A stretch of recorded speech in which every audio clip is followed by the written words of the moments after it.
Good evening. Thank you so much for coming. I am Dawn Bentley. I'm the Assistant Superintendent for Student Services, for those of you that I have not had the pleasure of meeting yet. And I'm here to introduce our speaker tonight. So this year, our Family Learning Series, we have these little posters, and one of these sits on our webpage as well. If you click on Family Learning Series on our homepage, which is one of our quick links, you will get the little poster, and you can print it out and put it on your fridge, and it's got lots of pictures of people, and then all year long you can figure out when you're going to be able to join us for this series. And our series this year is focused on building resilience.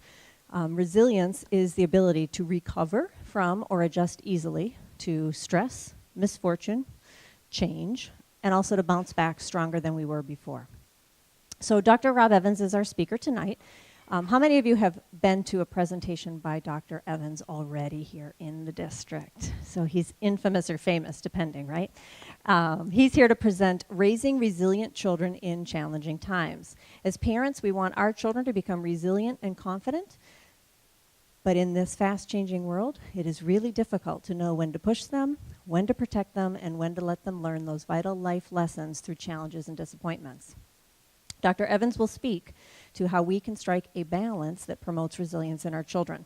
Dr. Evans is a clinical and organizational psychologist. He always tells me this part his mom wrote, so bear with me.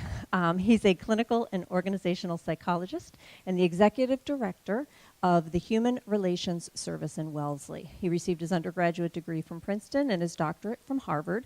His interests have focused on lots of areas, including changes in American families and their impact on schools, and he's also the author of many articles and 3 books. In his prior life, Rob was a teacher at the high school and preschool levels and a child and family therapist. Currently, he's a consultant and speaker who has worked with teachers, administrators, and boards in more than 1,700 schools throughout the U.S. and internationally.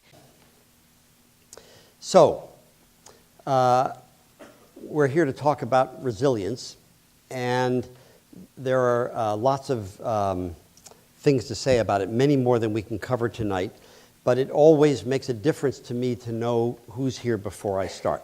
So those of you whose oldest child is elementary age or younger, all right, we got a small core. Middle school, junior high sort of age is the oldest kid. And high school and beyond is the oldest kid. Keep those hands up. Don't put them down. Oh, lots. This is excellent. The rest of you, turn around. Look at these people. Keep your hands up. Keep your hands up. I don't get to what you want. Find one of them on the way out and ask them. They will have been through something you're concerned about. Actually, that's not a joke. I'm serious about this. It turns out that huge quantities of what's true and accurate and relevant about raising kids is no secret to anybody. Even though there are a lot of people in my profession who act like they have uncovered secrets you don't actually know about. But what I want to do tonight, whoops, that just piled off. What I want to do tonight is to be able to talk to you about resilience in a way that makes sense and is honest, but is also doable, as opposed to giving you long lists of things that are not doable. And as you'll hear, there's no rocket science. I'm not going to talk about a ton of things you don't know about and so on. What I'd like to do, I may put things together in a way that you may not have, but one of the good pieces of news about this topic is that much that there is to say about it is simple. That doesn't necessarily mean easy. There's a difference between easy and simple, but simple in the sense of being basic. That's what I want to try to strive for. So, if you go around and interview people, parents, and you say, well, don't you want your children to grow up to be resilient, confident problem solvers? Everybody says yes. Who's going to say no, right? Of course we do. If you say, well, then, don't you think they should have some problems to practice solving? Well, that depends, actually. And one of the great dilemmas for many parents is to figure out how to find the balance between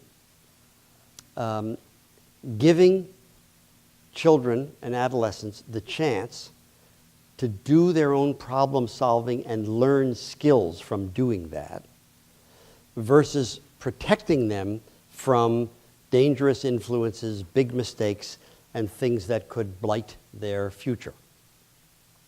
And this is a real challenge. And I don't think there is a fixed, easy answer, even though the things I'm going to suggest are simple. Because this is, to me, classically what I think of as a dilemma, not a problem. And the distinction, which I learned from a superintendent of schools elsewhere, is this, that a problem has a solution and you fix it. And a dilemma is built into life and you cope with it, but you don't fix it permanently. So to me, a problem is like the exhaust system in your car is dragging, you get it replaced, it's fixed. A dilemma is like being a parent. It's incurable. You have children, that's what we say, but you have to let them go.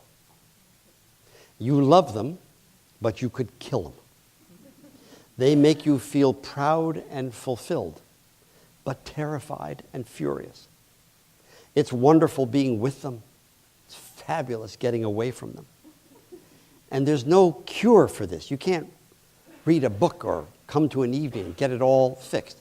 The distinction here is about expectations. Anything of any kind that we read as a problem, we expect it can be fixed. I'm going to fix it, you're going to fix it, we're going to fix it. If it doesn't stay fixed, we have to wonder what went wrong and who screwed up. Anything we read as a dilemma, we expect to take constructive action. We're not helpless. But we're not surprised if we have to revisit it. And most of what's involved in raising children needs revisiting.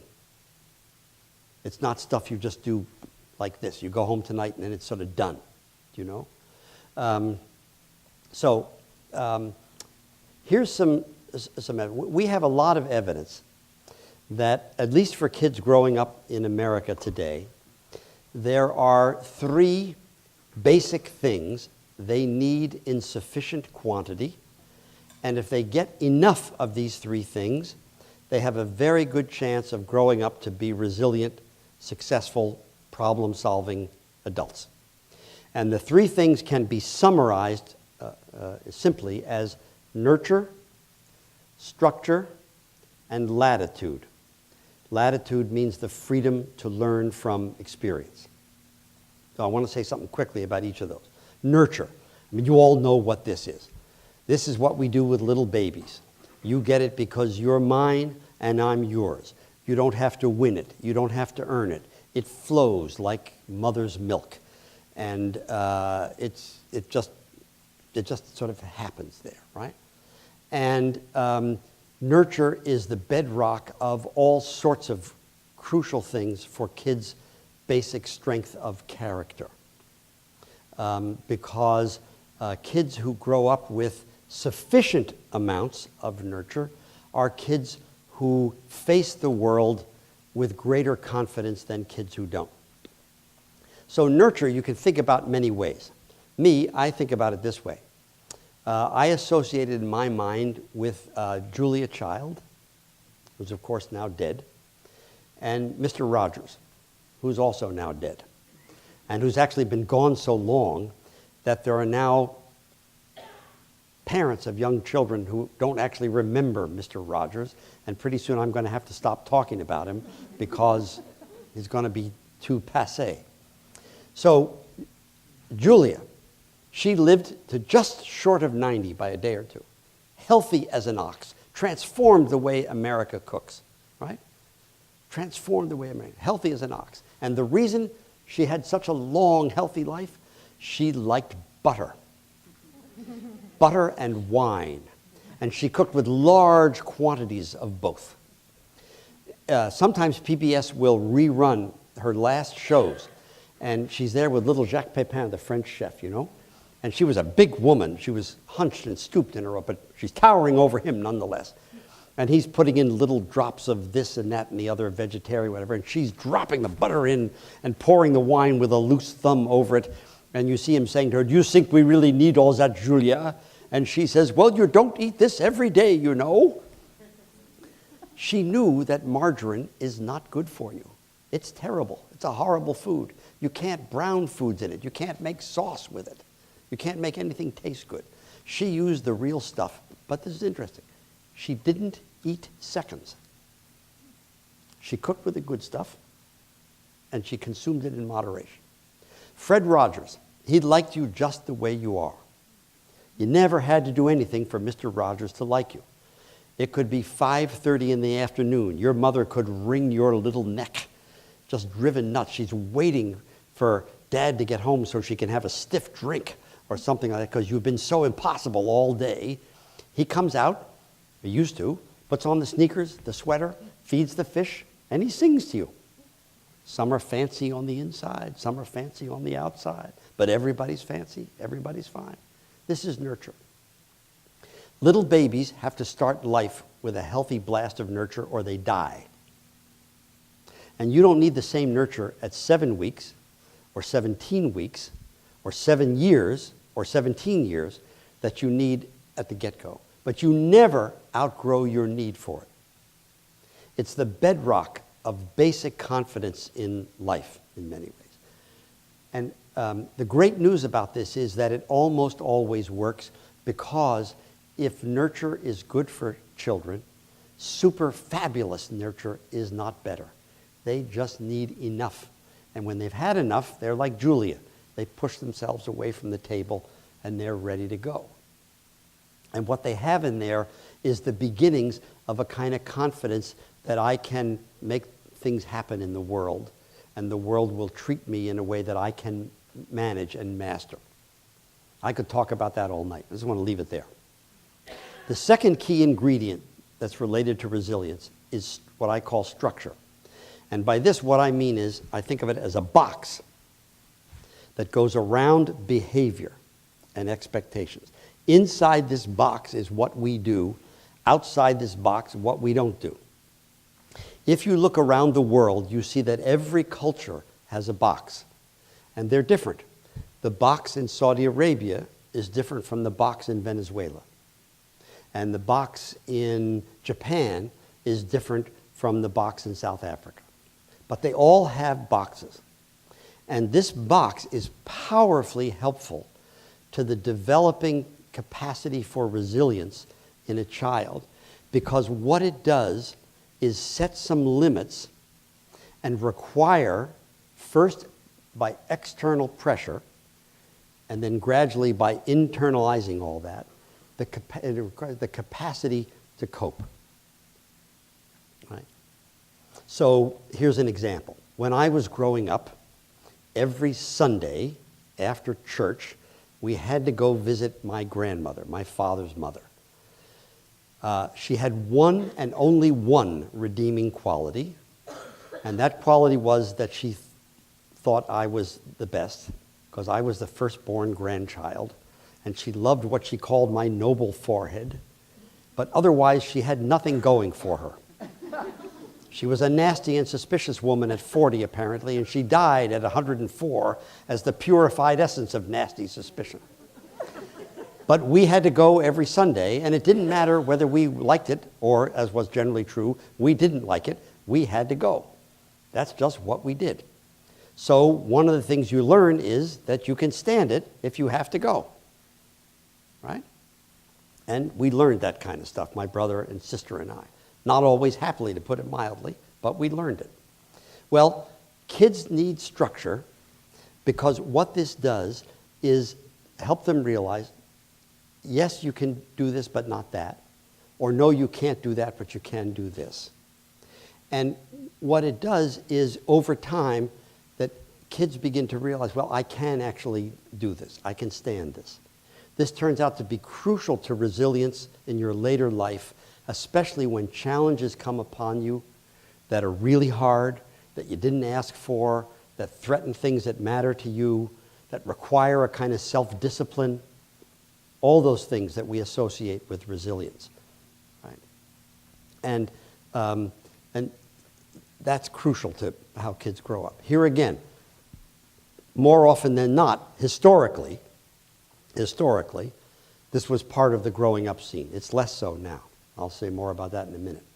And the third area that turns out to be crucial is what I call latitude, which means the freedom to learn from experience, including especially from the consequences of mistakes, stupidities, unfairnesses, and non-catastrophic failure. Right? If you think about a child growing up and you imagine a scenario in which all the way through, from the time they're little to the time they graduate from high school, they never have to confront frustration. Never. They get what they want all the time. What you're looking at is a kid who has no stress and is developing zero resilience. Zero resilience. Because they never have to face disappointment, frustration, unhappiness, sort of all that kind of stuff. Right? So I said to those of you who were here when I was here last year, if I asked you to think about for a minute the most important lessons that you have learned in your life so far, the deepest, most profound, perhaps the most useful lessons that you've learned. And I said to you, how did you learn them? The odds are overwhelming that almost all of us learned those in a context of loss or disappointment or frustration or failure, and not because we won the lottery. And we might wish that we could have done the learning without the loss and the frustration, the failure, the disappointment, whatever. But that's not how life works. That's why English teachers, which I once was long ago, make your children read poems and plays and novels, because that's what they're about, loss and learning. And what will distinguish your children as they become adults is not whether these things happen to them, loss, frustration, disappointment, failure, but what they do when these things happen to them. So if their growing up protects them from all of that, it'll be easier while it's happening, but there won't be any preparation for what's yet to come. And among other things, they will be unable to be married to someone else because they'll be utterly selfish and have no sense of obligation to another person, just to pick something out at random. Now, I could go on and on about all these things, but I'm going to say the good news about all of them is they normally occur in a pretty average situation. Kids have lots of experience of all these things: nurture, structure, latitude. The challenge is that the way we now live is making it harder for anybody who's a parent to deliver those three things. Not impossible, but harder. Nurture. Here's a challenge. You want to nurture a child, you got to be with the child. I mean, you can do a lot of things online and virtually these days, but not nurturing children. But depending on whose research you read, we're with our children less and less, especially if you subtract out of the time being with children, standing on the sidelines at a game and yelling at them. Right? You take that out, especially. And much of what has happened over a couple of decades is that we have been, as a nation, putting more and more of our adult time and energy into work. It's brought huge advantages to the country, to households, to the growth of opportunities professionally for women, tons of advantages. What it hasn't helped is raising children, which is a labor-intensive activity, and time is a zero-sum game, 24 hours in the day. Time spent here doing this is not time spent there doing that. So what we end up with is tons of people who love their children, want the best for them, but need them to grow up fast and trouble-free, at least until they hit puberty, when we wish we could slow it down. You know, say, no, not yet, not yet, not yet. Right? We need them to grow up fast and trouble-free. And we have lots of folks who then have learned to try to, people in my profession, psychologists, I'm sorry to say, have been trying to be helpful by doing things like inventing spurious concepts to make people feel better. Notably, the concept of quality time. This is the notion that we're rarely together because we're so busy, but that when we are together briefly, it's so intensely wonderful that it makes up for all the time that we're apart. And you can't actually run any relationship with another adult on this basis over a long haul, but God knows you can't raise children this way. And the reason is that children need and provoke huge quantities of low-quality interaction.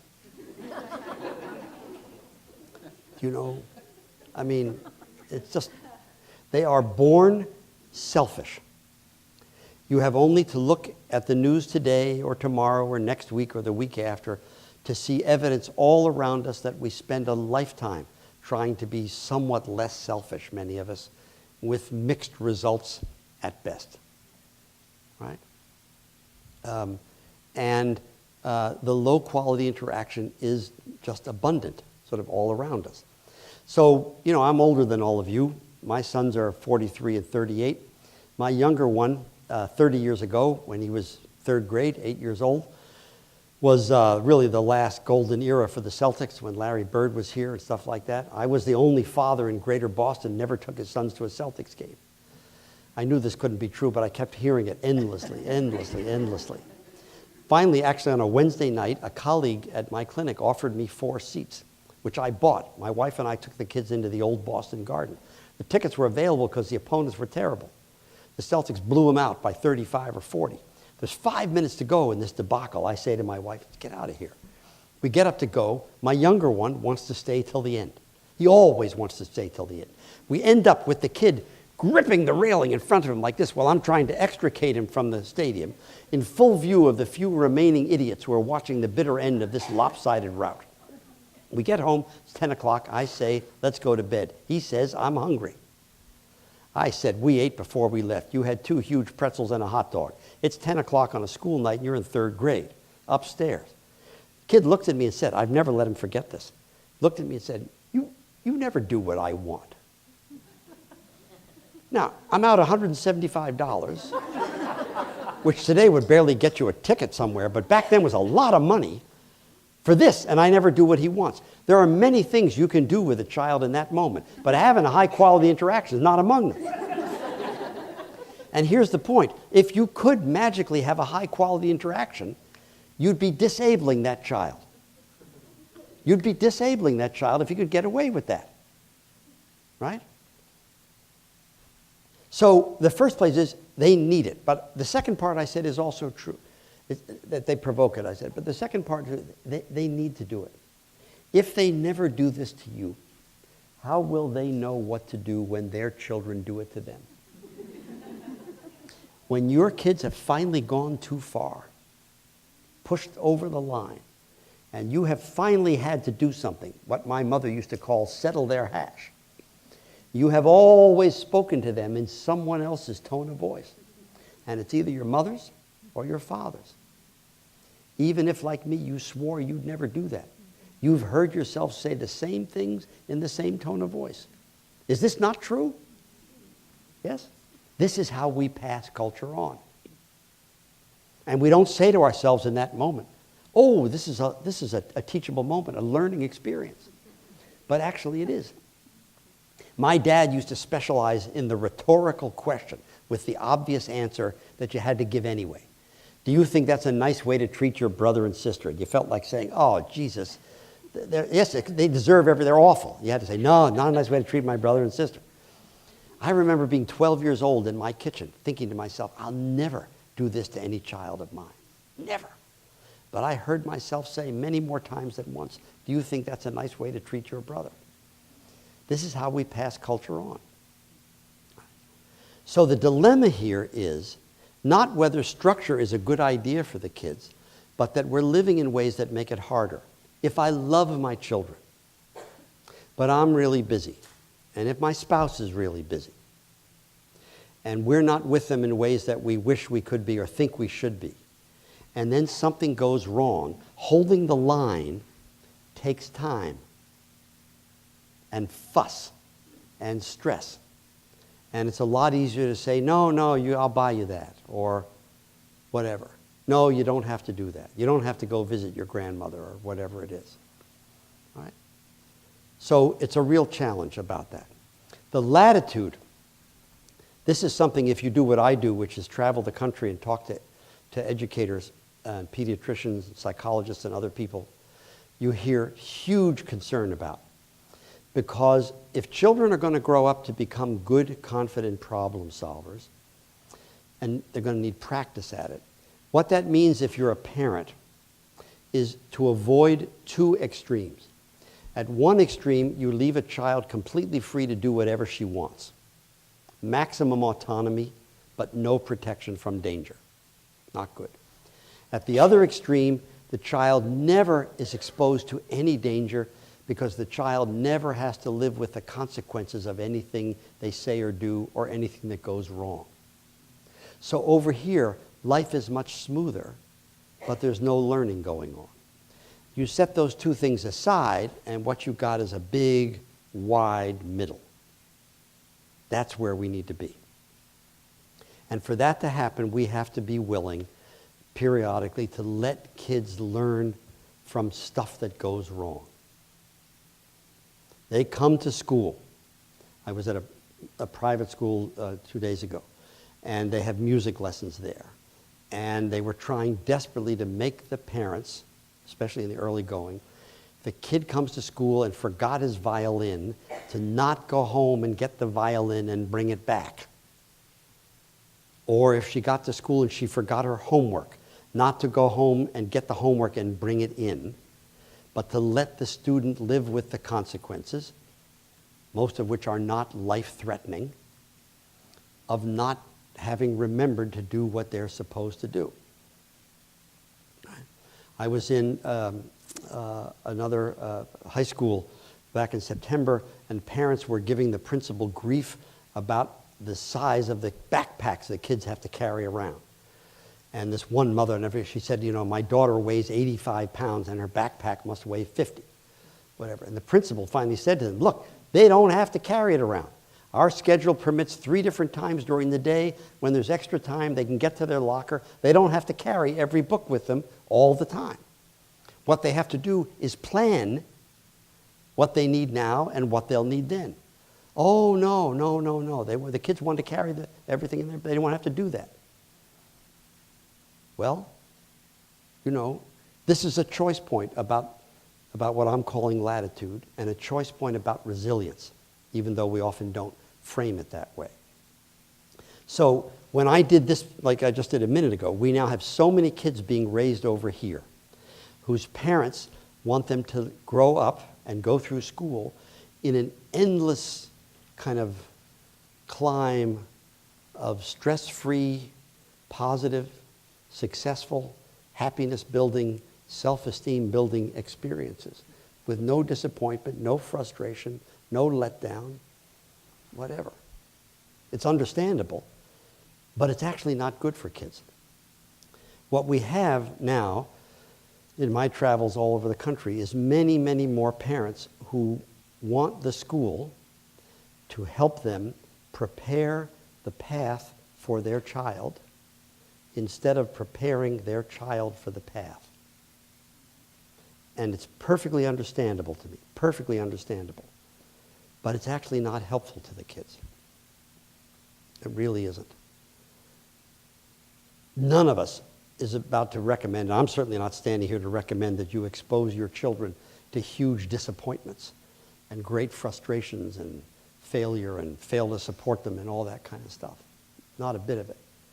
On the other hand, if we insulate them from everything, then we smooth the path now, but they're not prepared for the path later. So I could carry on like this. I can go on for another hour, actually. You'd be gradually getting more depressed. Think to yourself, geez, I thought this evening was about depression. I had no idea that But none of what I'm saying to you suggests to me that we're helpless or there's nothing to be done. On the contrary, what it suggests to me is that it could be helpful to our kids if we were to think of raising them and of parenting them from a simpler rather than from a more complex angle. So I want to suggest a couple things about that, and then we'll have time for questions and so on. So, if we think about what would be helpful, the first thing that occurs to me is this. Technique won't save you. Parenting technique won't save you. And there's very little point in spending a lot of time trying to acquire it. We are a nation in love with technique.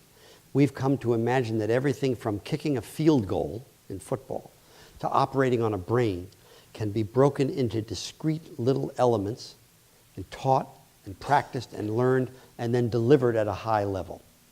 And it's surely true for many professional things. And it's also true that no parent would get through a week or 10 days without some kind of a maneuver. You have a child who delights in saying the opposite of what you want, right? And it drives you nuts. So you start saying the opposite of what you really want, and then the kid says the opposite of that, which is actually what you really do want. And you've done a kind of parental judo. I'm not talking about that. That's okay. I'm talking about trying to become something you're not so that your children will become something you want them to be. Right? The trouble about the technique stuff is this. There's an endless stream of books written by psychologists and other people recommending all sorts of techniques to parents. If you went home tonight and you took the time on Amazon, you could find at least 2,000 titles in English full of parent advice. Something like 700 on adolescence alone, I don't know. I certainly haven't read all these books, but I've read a distressing number. And I can tell you most of them aren't worth the paper they're printed on. They have actually no science in them. Even the ones that are accurate typically produce exactly the opposite of what you want when you read them, which is you finish the book and you feel worse and more inclined to second guess yourself because you haven't been doing what the book says you should be doing, because you were doing what the last book said you should be doing, but that's not what this book says you should be doing. Now, in my experience, there's two kinds of parents. There's parents who read these advice books, and there's parents who don't. I mean, that would stand to reason, right? But in my experience, it's also true that the parents who do read these advice books are often upset that their husbands won't. And we have a number of dads here tonight. I'd like to put in a word for the fathers who've been good enough to come this evening. You've come here tonight and you have in your home a parent advice book that you have not yet read. Don't. When you get home, thumb through the book. Estimate the time it would take you to read it. Divide that time by the number of children you have, if it's 2 or fewer. If you have more than 2, get another book. Divide the 2 books by the number of children. And spend that time doing something with each of the kids, separately and alone, something that you and she or you and he would like to do, not because it will improve him or her, or give him or her a leg up on other people's kids, or make them more competitive or more achievable or whatever else, just because you and she or you and he would like to do it. You'll get a better bang for your buck than if you read the book and then try to do something. And there are many more reasons than I have time to tell you, but here are some. The books, with a few exceptions, cannot account, and don't even try in many cases, for what in psychology we think of as personality or temperament. So all of you who have more than one child, whether you carried the child or adopted the child, you know that they came differently. Those of you who carried them know they sometimes were different while you were carrying them. Right? Some are born like my first, quiet and respectful. I know I was there helping, I saw. Others are born like my second, not that quiet and not that respectful. I was there helping and I saw. In adolescence, the quiet ones often get noisier when the hormones kick in. But the noisy ones never get quiet. It's what we call temperament or personality. It does not change. It is unchangeable. Right? It doesn't dictate everything that happens to a child, but it's unchangeable. You have a girl, say, who is a firstborn and is a little quiet and sometimes a little shy at first, but warms up, and for people she comes to know is a really terrific friend and a delightful companion and a good reader and just a great kid. She may have an excellent life. She's not likely to end up as a DJ on the radio. You have a boy who from the time he's been 2 has been looking for an electric outlet to stick his finger in and just is almost impossible to ride herd on at times. He's not likely to be a librarian. I repeat, it doesn't control their whole lives, but it shapes them. And what the books often can't account for when they say your kid is doing X, you want the kid to do Y, so you should do Z, they can't account for these differences. Secondly, it isn't only the kids who have temperaments and personality, but we. And the books can't account for the interaction between you with your personality and child 1 or child 2 with his or hers. So how many of you have a same-sex child who looks like you and is a lot like you? All right, all of us with our hands up know that these can be hard, right?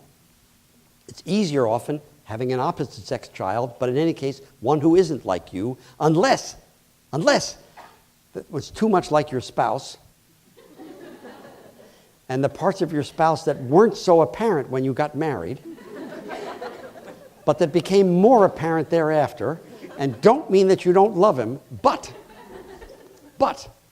that you wish it was somehow a little different in some way, right? And so you're waiting for the good news. Well, I'm actually going to get to it. So the good news here is that there's not much point in doing a lot of this reading. Now, what there is a point in doing is this, is thinking about how you would be the best of who you already are instead of trying to become something you're not. This is a much better route to take for almost everybody. So what I mean by this is, well, I should be careful first of all. I wouldn't say this to just anybody. I don't know you people, but I know your type. If you're here tonight, the odds are high that the Acton-Boxborough Regional Schools see you as among their best parents. Because on nights like this, the bad parents don't come. That's how we know who they are. They're not here. If they were here, I would be doing hellfire and brimstone. This would be a different evening. But because it's you, I want to suggest that you ought to think differently. So I'm going to ask you to indulge me now. I want each one of you here to think about some piece of parenting that you are good at. And I don't care if it's little and particular and specific or big and global and general. And in a few seconds, I'm going to ask you to tell someone near you what this is that you're good at. Now, if, as may be likely, you're sitting next to someone you know well, perhaps someone who helped you produce or bear children, or a really good friend, what you want to do is turn the other way or lean forward or back. It's easier to lie to a stranger. And what I want you to do is in 2 sentences, you don't even have to introduce yourself, 2 sentences, you say, something I'm good at as a parent is. And when you're listening, you make sure that that person is talking about herself or himself. So you can't have things like, oh, I have great kids. Yeah. Something you do that's really, right? Just a couple of quick sentences, and if you have to move a little and go, no one, the person you're sitting next to won't be offended. If you talk to somebody else, it's fine. We're just going to do it real quick, all right? Something I'm good at as a parent is. Let's go.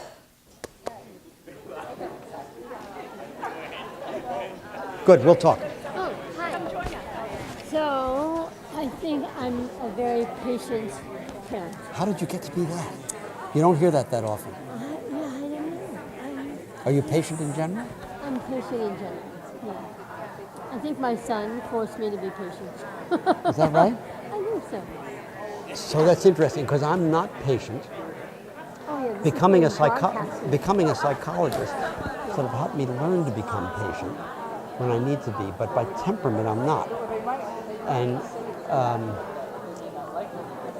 but what I am often good at, have been good at, is kind of being clear about what's not negotiable.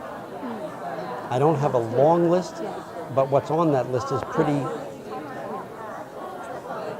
That's good. That Yeah. provides structure. Yeah, it's good. Thank you. All right. All right, let's try this. Think quickly now, not about what you said, but what you heard and how you'd reduce it to a newspaper headline. I don't care who said it. I don't want to know who said it. I just want to know the couple of words that would be in the newspaper headline, some oversimplifying what you just heard people say they were good at. Real quick, put your hand up. Let's go. Say what? Non-negotiable. Good cooking creates nurturing. Good cooking creates nurturing. Ooh. Always present. Always present. Listen to your kids. Same, listening? Yeah? Meet him at his level. Meet him at his level. Fun and goofy. Fun and goofy. Being positive when they're negative. Exposing them to new opportunities. Exposing them to new opportunities. Nurturing his family with food. You got some company here. That's good. Calm in the storm. Yeah, I heard patience too, which is also interesting. Yeah. Now, I asked you to oversimplify, which you did. But if we made all of you speak, and we put it up on the screen, what we would see is what we've already started to see, is two things. One, the things that get said are mostly ordinary and absolutely crucial. And you don't need to read a book to know about this. Right? Now, I actually don't mind you reading a book now and then to help you do something you want to do. I'm talking about reading books sort of, kind of like an addict and constantly trying to become something you're not. Now, here's the point. Almost any way of raising a child, almost, has strengths and weaknesses, and they're like this. And you can't, one of the worst things about the books is they make it seem like you could get rid of all the weaknesses. So let's try this. Let's say hypothetically that as a parent, you're a tense, anxious, nervous worrier. It's probably not true, but we'll just be hypothetical. You hover, you inquire, you check up, you follow up again, right? You're in the kitchen doing something. Your kids are in the other room in front of screens of some kind. It occurs to you that you forgot to speak to them about something. You turn to go. You haven't left yet, but your aura has preceded you around the aisle in and out. And in the other room in front of the screens, the kids have started to twitch nervously because you're coming. You drop them off at school. They don't take the bus in the morning and get out of the car, and they're twitching. Somebody's reported you to Dawn, and, or the principal says to you, geez, you better get some help. Your kids have the heebie-jeebies or something like that. So you consult an expert who interviews you and your family and says, it's true, you're a tense, anxious, nervous worrier. You need to relax. You need to ease up. You need to give the kids some latitude. Let them try some stuff on their own. Let them fail a little bit if they need to, like that Evans said, et cetera, Let me give you a book on how to relax as a parent. Oh, you go home because you're conscientious. And for the few days that you can force yourself, remember this, you come across your children like a tense, anxious, nervous worrier who's trying to act relaxed. I mean, if your kids are in first grade, they know you. They know you. They come to school. They tell the school all about you. You have no idea what first grade teachers know about you. I was in a school last April where the first grade teacher learned to her surprise that Dad likes to dress up in Mom's clothes.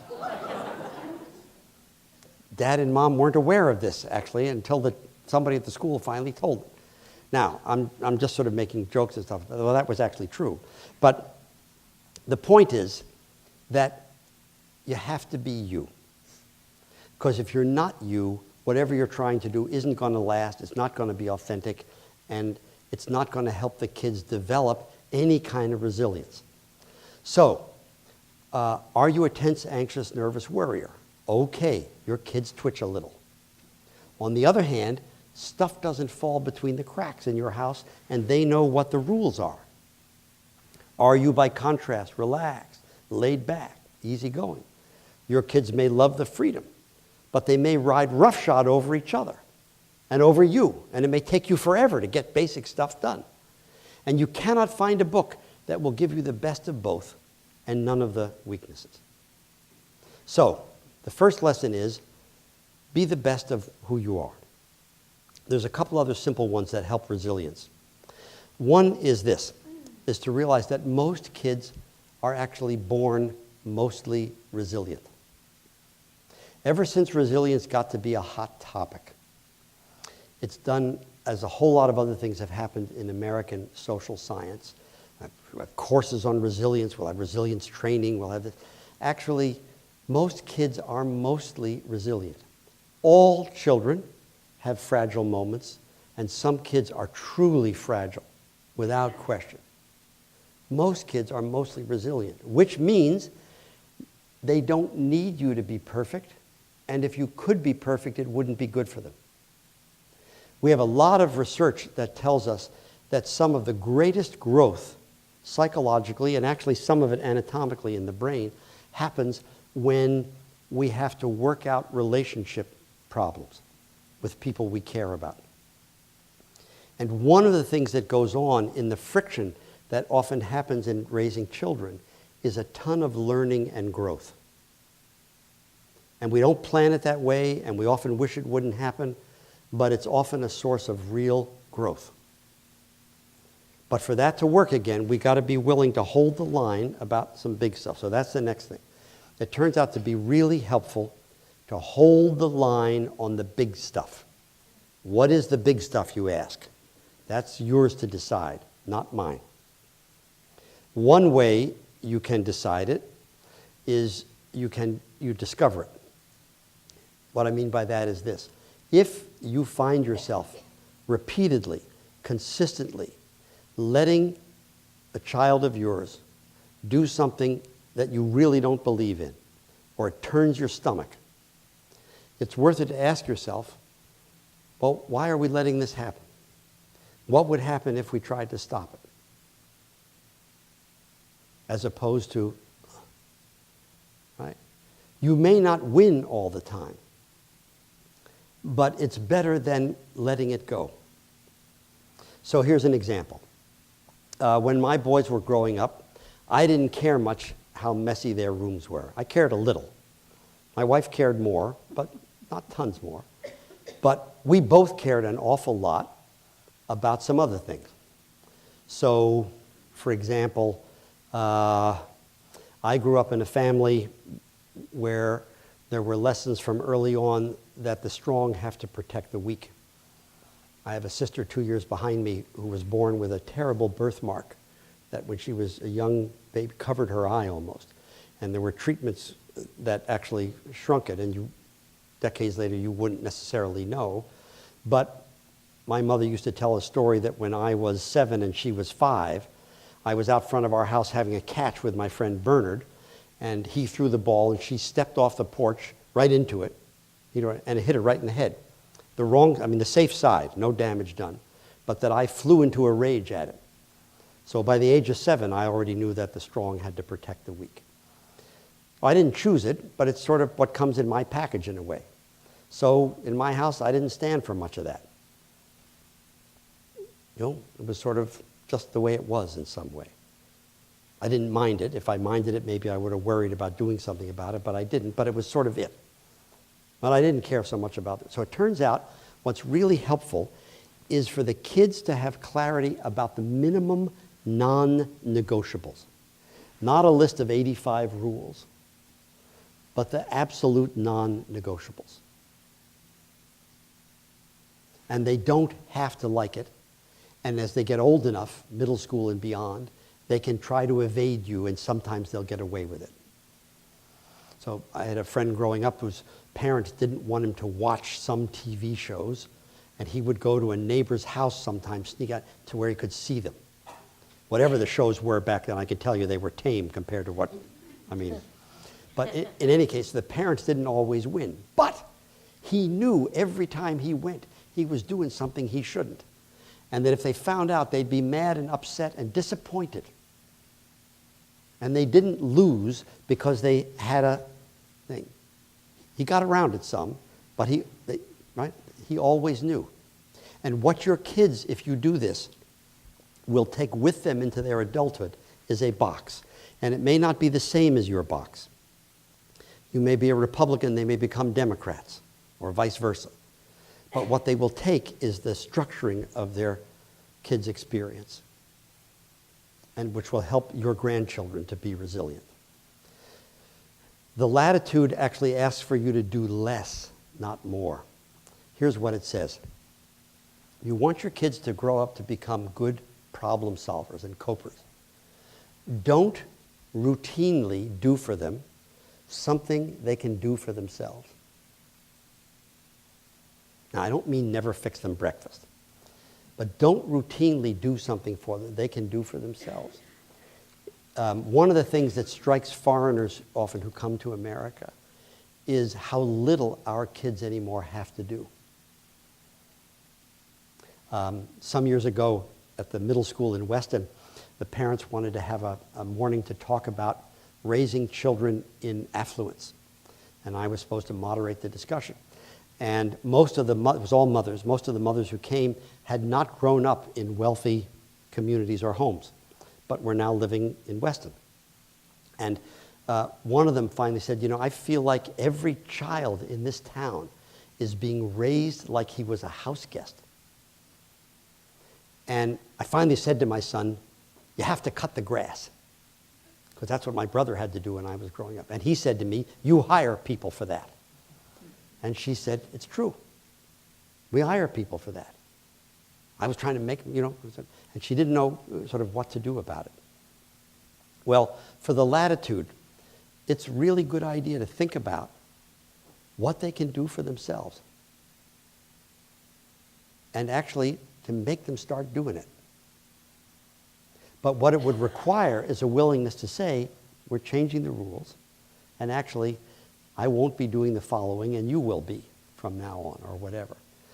A second piece of what's helpful about latitude is not to leap to fix challenges they encounter, especially small ones, until they've had a chance to think about their own problem solving.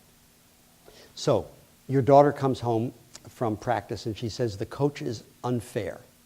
And the coach is playing kids ahead of me who are not as good as I am. So you can do, if you want, what more and more fathers do these days. Take the child literally and get on the phone and get after the coach. Or, if you wanted to try to develop some resilience, you could say, boy, that sounds tough. Tell me about that. And you listen to some details. And then you say, what do you think you're going to do? She has no idea or a bad idea, help her out. You're not going to abandon her. But it would be good for her to think about it. Here's how I encountered that once. In a wealthy suburban district outside Ann Arbor, Michigan, the superintendent of schools had a son who was in the high school and in 10th grade made the varsity football team.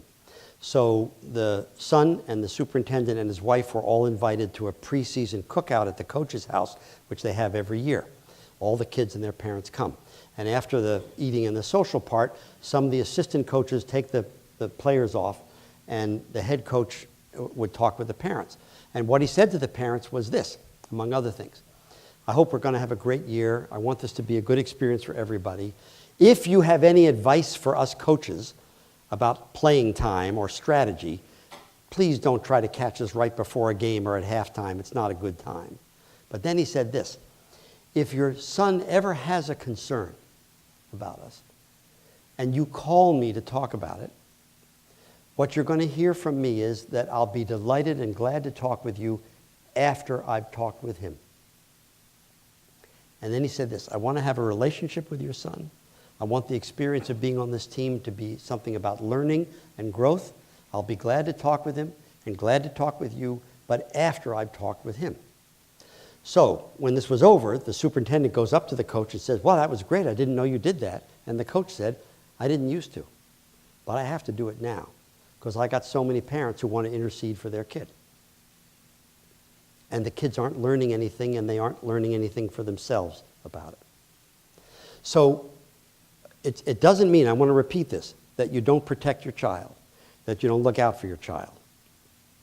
What it does mean is you don't race to fix if you want them to learn to fix. And there's a last thing to say, and then I'm going to stop and we'll listen to you, which is there's a context that would take us all evening and be a separate topic to talk about, which makes a lot of this harder, which is that it is much, in my view, much harder than it used to be a confident parent for a couple of reasons. But the main one is this. When I think, what would it take to be a confident parent? So somebody who's going to be willing to set some limits, somebody who's going to be willing to let my child learn from some consequences. Well, what we need to be confident, I think, is two things. One is we would need the rate of change around us to be slow and the choices for children to be few. And we don't have either one. Let's say that Acton and Boxborough were primitive Stone Age fishing villages where the men fish and the women dry fish. So the rate of change is non-existent and the choices for children are non-existent. You have a boy, he's got to learn to fish. The men in the village can teach him. You have a girl, she has to learn to dry fish and the women in the village can teach her. Simplistic, you say. Well, of course. Well, it's not that far from how most humans have lived for most of human history, and many still do. We think how kids grow up here now is normal.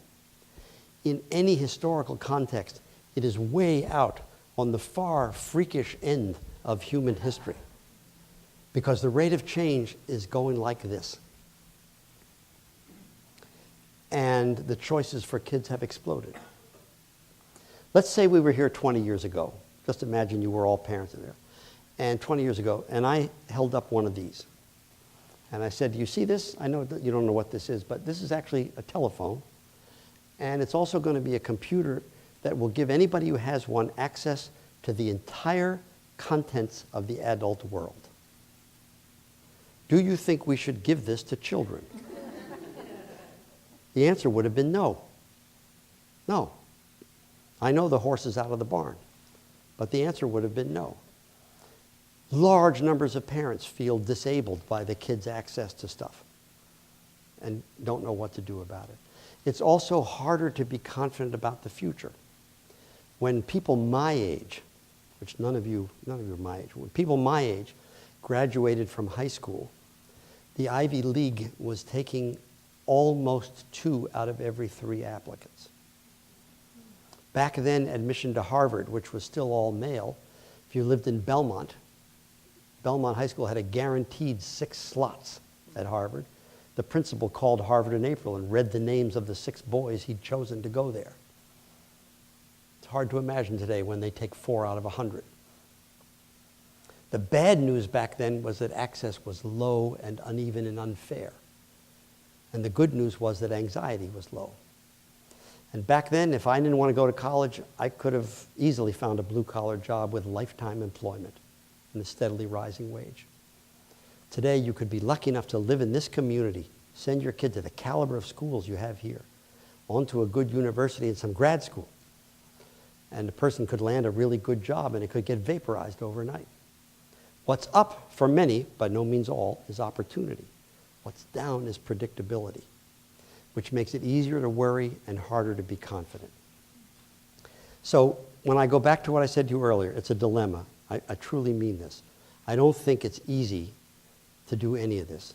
But the stuff that's actually good for the kids is pretty simple. It's actually within your reach, most of that. And there's one other piece to say about this, which I can't resist anymore, though I don't expect it to make much difference to you, but I have to say it anyway. So here's the evidence is growing that it makes less and less and less difference which college you go to. The Gallup poll is doing huge research on this. They've studied more than 30,000 people. They look for folks in their early 30s who have a high sense of well-being and a strong sense of engagement in their work. And they go back and look at the college for correlations. And there are none by college. The two things that show up over and over are two things. One, did they make a connection with a professor or somebody there who cared about their growth and development? And did they get involved in some activity that was meaningful to them? Not where they did this. I don't expect this to make you all breathe easily. But the point is that what you're about in the parenting business is an investment in the long haul. In the long haul. Can I just ask how many of you got into the college of your choice? A higher number than usual. And how many of you transferred while you were in college? A few, right? But you're all here. You all made it somehow. And the odds are that your kids will too.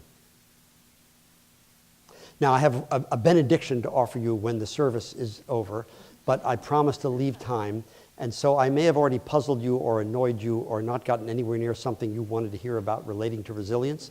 So we've saved a few minutes. Questions, objections, things I should apologize for, back down about, explain better. Please. How do you work with the temperament of the glass is half empty? And build resilience in that person. You know, actually, on second thought, Dawn, I think we won't take any questions. So it's a good question, and it depends what you mean about work with it. That kind of temperament is pretty much a temperament. Temperaments like that generally don't change. I don't know this. One thing that's hard about answering questions is it would all begin, it depends. I don't know you, I don't know the child, I don't know anything about the context of it. And so I don't know, is there something particular that you're concerned about if that doesn't change? Could you say that? Right, not willing to try stuff. Right. So, you know, this is a difference too. There are some who are much more cautious, some who know they don't like this food without ever having tried it, some who don't want to try stuff, others who just sort of plunge in kind of, you know. And I think those kind of temperaments generally stay pretty much the way they are. The question really is not so much about that, but whether the temperament, whichever way it is, really gets in the way of the child functioning well or getting to do things that make them feel good or be happy and that kind of stuff. And there are lots of kids who don't want to do this and don't want to do that and don't want to do the other, but like doing this. And you think, well, you'll try that too. And they, no, I like doing this, right? And there are other kids who are just more kind of willing to, they're less wedded to something in particular or less cautious about trying something new. So I really only worry if there's some evidence that the child is really suffering some consequences in a way. So for example, the teachers at school feel that the child is so locked up that they can't even do work that they know is within the child's capacity to do. So, right, that's different. But some of the other stuff. So the second question to ask is, the glass is half empty. So is this the only person in the family who's like this? Or, as my mother might suggest, does this child come by it honestly? Yeah, and somebody produced these children. Not you, but someone else. The one who's not here. Yeah. Yeah. So I'm asking because, not to pick on you, because there's a lot of people sitting here with the same thing. And if the other one wasn't here tonight, they would ask a question, what do I do about this one who's like my husband or like my wife or whatever? So, this is a dilemma. There was something appealing enough about the guy that you married him. And, and some of the people who are like this, who are more cautious, have a kind of depth to them about things. And they get attached to stuff in certain ways. And what you really have to look for, always, is not just what is the vulnerability, but what is the strength. Because one of the great ways that you build resilience is by maximizing strengths instead of by attacking weaknesses. This is another piece of Gallup research that's really powerful. They found children all the way up to adults, the people who generally feel best about themselves are people who get a chance every day to do what they're best at. And one of the challenges we often have is how to make that possible for kids in school and for other people as they go through life. And if you're able to remember stuff like that, even if you always wish that the child was a little more optimistic, it doesn't mean they're going to have a blighted future. Please. I'm a math tutor. And You're a math tutor. Yeah. I am at a loss of what to say, like how do I stand my ground with integrity, and not help those who really don't need to be helped at every single moment, right? That's a good start. Yeah. So I'm going to tell you the honest truth. Your child does not need to be helped at every single moment. There's a huge difference between what kids can stand and what's good for them. And, I don't know what to say because it's really hard to change people's viewpoints, and, you need them to hire you. So, but unless you're going to move in, and sort of be a nanny and sort of organize the kid's life sort of all together. But the point is, the question we all have is, when does the kid learn to do this? Because they're not going to take you to college, unless maybe they want to do that too, I don't know. And we have tons of kids these days who don't have to do much of anything to organize their own lives. It's all organized for them. Please. Well, that's a great question. How do you ensure that the kid will use your box instead of the peers? One thing is that you wish you could say you can't associate with other people's children because they don't have the values that your mother and I do and so on. It's a really good question. So the two things about it. First, in adolescence, experimentation is the norm, and a growing move towards being independent is classically what's developmentally appropriate, and kids test the limits of the boxes. Lots of the friction in adolescence is the kids want a bigger box, more freedom, money, eventually the car, no curfew. We want to see judgment, responsibility. And a lot of the friction is about gradually we relax a little and they show more responsibility. If we just give up, boom, then they don't have to show more responsibility. And if we never respond, then they get more bitter and sort of, in fact, in the long run, they don't actually substitute other people's things for, by the time they're, think about yourself when you became a parent and how you look back at your parents. You don't do everything the way they did it, but there are things you took with you, right? Which your kids will take with them also. It's sometimes hard to see in the moment. But the friction is not all bad because there is sort of learning that happens as they go through this. And there's just pulls that we can't control. You can't make the hormones stop. If you, I don't know any of you, if you just, you just took a day and drove around to middle schools and walked in and just look around. I mean, Dawn's just smiling away here. I mean, you just get this sense of hormones pulsating. The energy, if you could bottle about an hour of the energy at lunchtime in a middle school, you could heat the place for a month in February, right? And there's whole forces that feel to us like, you know. But actually, they still know that this is another reason why it's good to be clear about what's not negotiable. Not like 30 things in there, you know, but what's not negotiable. And at times it doesn't feel good and it feels like you're not making any headway, but it's good not to give up on it. Because the kids who come from homes where parents don't do this, this is not a pretty picture. And these are not happy kids, even though other kids imagine they would be. And one of the ways your kids know that you care about them is because you do this. Mr. Rogers, everybody thinks of him as this kind of sweet, but he used to say things like, if a child runs out into the street between two parked cars and is almost hit by a car coming, and nobody yells at that child, how's that child supposed to know that he's loved? And when I heard him say that, that happened to me when I was 6 years old. I ran out between a car almost hit me.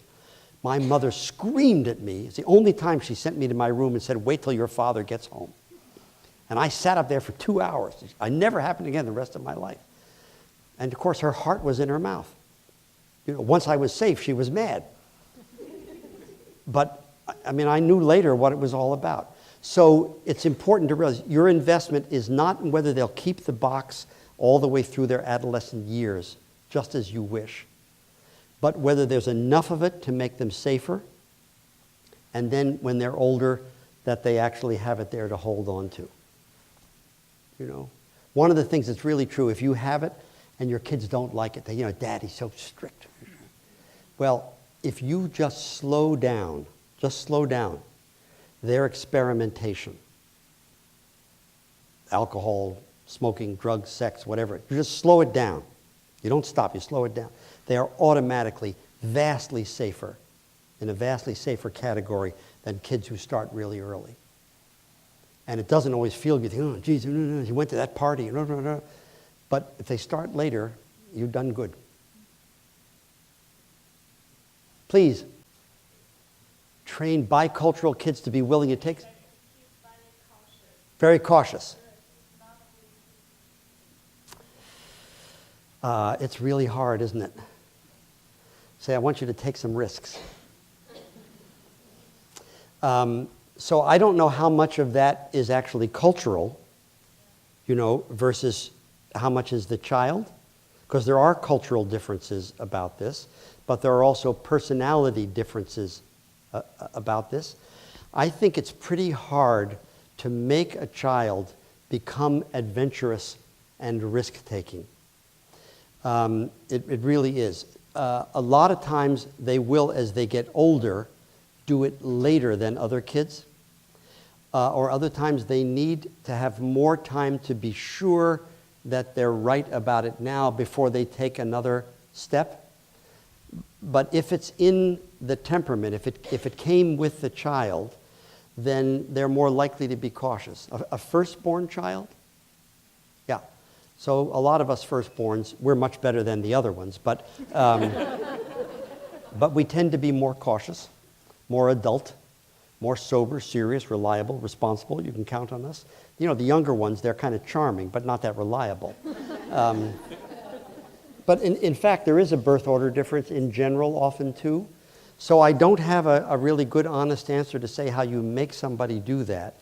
One thing that sometimes you have children who are cautious because they're so afraid of making a mistake. And what they often need is more permission that you don't care as much, that it's okay to make a mistake.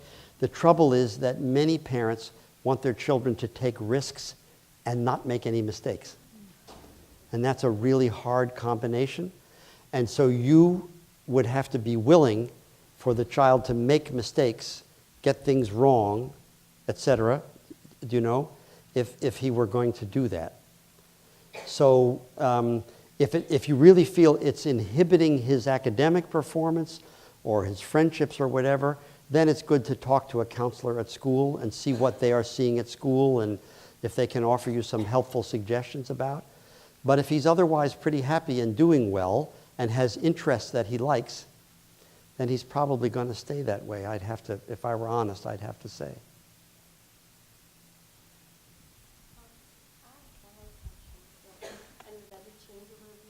Does the box change over time? So, first of all, I'm speaking generally. The box is generally the same in a family, but it's actually different some for each kid. So my older child, if you said when he was 5 years old, you have enough of that, you have to go to your room for 3 minutes. He went to the room. The room he was in then had 2 doors. He went in there and stayed there. When his brother, who's 5 years younger, had the same room, he went in there one door and went out the other door. And I had to go around to the other and say, no, you have to stay in there. And if you don't stay in there, it's going to be longer. So the box, in a way, it was the same, and in a way, it was a little different. As they get older, typically, we yield some. And in exchange, they show us responsibility and judgment and so on, and they make some mistakes, and then we say, no, you can't do that. And we have a lot of back and forth about it, over and over, and gradually they grow. So I'm using it as a general concept, but it's not like a fixed thing that never, ever changes, because it doesn't make sense to treat a 16-year-old the way you would treat a 6-year-old. However, if you have the same, let's say you have a 7-year-old and a 10-year-old, and at 10, the kids go to bed at 8:30 in your house, I don't know. And at 7, they go to bed at 7:30. So when the 7-year-old gets to 10, it'll be 8:30, and you're being very consistent. But right now, while the kid has to go to bed an hour earlier, it's not fair. Do you know? And so your box can be the same, and it has a different impact on kids. So I'm using it as a basic concept, but it's more varied than that. So you have the younger one and the older one, and this is one way the younger ones always have it easy. Because us older ones, they have to try everything out on us, and the younger ones get away with all kinds of murder that we weren't allowed to do, and it's just plain unfair. There's just no two ways about it. Or tough. Or what? Or tough for the little ones. So the other thing, older. yes, the other thing is you do have to sometimes say, when you're that age, you'll be able to do that. And they say, well, that's not fair. You say, gee, I know. So here's something that since you asked it, that I didn't say to you that's helpful. One thing that's helpful when you're setting the box and the kids don't like it, it's good not to try to convince them that you're a nice person, that you have their best interests at heart, that they shouldn't dislike you. What's better is to let them get glad again. This is a phrase of my mother's. Sometimes when she was being rigidly unyielding and stupid, and my brother and sister and I would tell her so, she would say, well, you'll have to get glad again, and she'd walk off. And I used to think, I won't get glad again. You stay here until we argue this out and you see reason. But it was her way of saying, I'm sorry I haven't convinced you, but it's a non-negotiable. And she'd walk off. And sometimes you just have to say, no, I know I'm awful, aren't I? Sorry. You'll see when you get to that age that you can do that, but not right now. And the older one can say, whatever. And I don't know what, and you have to say to the older one, you can't do that. And I don't know what to say, but you had children, now you're stuck with them. Please. Russian math is mindless, and to me it's a waste. But loading the kids up with activities, one of the ways it affects resilience is that they don't have nearly enough time to just do unplanned, unstructured play with each other, which is a huge way that kids learn socially how to manage relationships, how to compete, how to compromise. In the days when kids would have to just play ball at the playground themselves on teams or basketballs, call fouls and you're cheating and no, I'm not, had to kind of work that out. If you go to some place where everything is done by adults, it's all structured by adults, you may develop better basketball skills, but you're not learning resilience stuff. So there's certainly a place for some planned activities. Almost every educator, almost every psychologist, every pediatrician I know feels like the vast majority of kids are way overscheduled. And the one price we pay is that they don't have a chance to develop some of this. Plus, they're often getting an endless diet of empty, meaningless praise. So I don't, as you see, use PowerPoint, but I often wish I did, because I have a slide of a cartoon from the New Yorker magazine. There's a little boy here, and a father on the couch. The kid is holding a trophy that goes up like this, and he says to the dad, "We lost." So actually, to be honest with you, I'm really glad you asked it, because I didn't say it, but I should have. It's not that it's like it's malignant or something, but if you want to say, does this help resilience? The answer is no. It absolutely doesn't. And what it does do is make kids feel more anxious, more perfectionistic, and expect them to be good at a whole range of things that most of them are not good at every piece of that in some way, but without any chance to kind of work it out. Because they're not going to come say to you, I don't want to do that. I don't like that. You know, you travel around this country, you would think that one suburban community after another is full of pre-Olympic athletes. I mean, it's just unreal. I don't know how many Olympic athletes acting in Boxborough have ever produced. I'm sure there's some good athletes, but not Olympic ones. I don't know. But anyway, you hit a nerve. And the Russian math is definitely. Let me say one last thing. I'm happy to hang around if people have additional questions. So, years ago, it occurred to me that I could have made a fortune. I'd be unbelievably rich if I could have invented a pill that you would take. And for 36 hours, the pill would make you be with your children as though you were their grandparent. So you could take it Friday night, it would last you till Sunday morning. You could take it Saturday night, it would last you till Monday morning, then it would wear off, you go back to being you. And what made me think of it was that my boys both went to Concord Academy, not far from here, long ago. And when the first one was there, they had their first ever grandparents visiting day. The end of the day, the headmaster of the school is out front talking to one of the grandmothers, and he's raving to her about the days. It's the best thing we ever did. We should have done this years ago. I don't know why we waited so long. It was so much nicer than Parents' Day. We didn't have any parents yelling at their kids. We didn't have any kids yelling at their parents. Why do you think that is? The grandmother, she didn't miss a beat. She said, that's easy. The kids and us, we have a common enemy. So, at one generation, as your story illustrates, the relationship is often a little too close. When you're the grandparent, I speak from experience, you're back a little. You love them to death, but you're not as close. In exchange for the distance, you have a broader field of view, and you got some more history. So you know, for example, that they come out that way, and that you have to take some of the strengths with the weaknesses, because we're all like that. And you know that just because something bad happens today doesn't mean it's going to get worse and worse and worse and worse in the future. And that if they fall down and cut themselves and it leaves a little scar, that in a year or two nobody will even notice it, and maybe in 5 years it won't even be visible or something. And what you have is a little distance and perspective. And you also get a little bit of Mr. Rogers. And since I have to stop talking about him soon, I take every chance I can. So in 1997, he got a Lifetime Achievement Award at the Emmys. So this is a show I never watched. I've never watched, except that night I watched. If you think Mr. Rogers used to look goofy with the sweater and the sneakers, you should imagine him in a tuxedo. He comes out, Tim Robbins gives him the award, and he did what it turns out I later discovered he did everywhere he went, including the White House. You can actually find this on YouTube. What he said to them was this. Of course, he said a gracious thank you. Then he said this. All of us have someone who loved us into being. Would you just take along with me 10 seconds to think of the people who helped make you who you are? And then he said, 10 seconds, I'll watch the time. So would you do that? Take 10 seconds. Think of the people at home, at school, wherever, in your life who helped make you who you are. I'll watch the time.